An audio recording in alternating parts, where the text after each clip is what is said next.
Pinuri ng Department of Foreign Affairs o DFA ang pagpapatigil ng putukan at pagpapalaya sa mga hostage sa Gaza. Sabi ng DFA, hudyat daw ito ng mas mapatibay at mapanatili ang kapayapaan at stabilidad sa international community. Si Alvin Pelibelo magbabalita. Nagpahayag ng papuri ang Department of Foreign Affairs sa pag-adapt ng United Nations Security Council sa resolusyon na nagnanais ng tigil putukan at pagpapalaya sa mga hostages sa Gaza.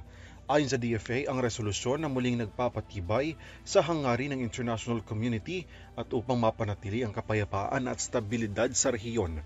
Muli namang iginiit ng Pilipinas ang panawagan para sa agarang tigil putukan at tuluyan ang pagpapalaya ng mga bihag ng grupong Hamas. Kabilang din sa resolusyon ang pagpapatuloy ng mga humanitarian aid para sa mga taong nananatili sa Gaza.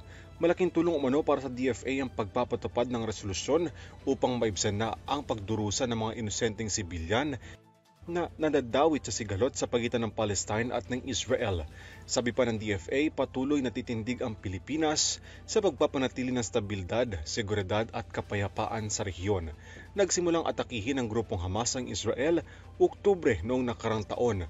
Pumalo na sa mahigit 37,400 na Palestino ang nasawi mula noong inatake ng Israel ang Gaza, habang mahigit 1,000 Israeli naman ang nasawi sa digmaan.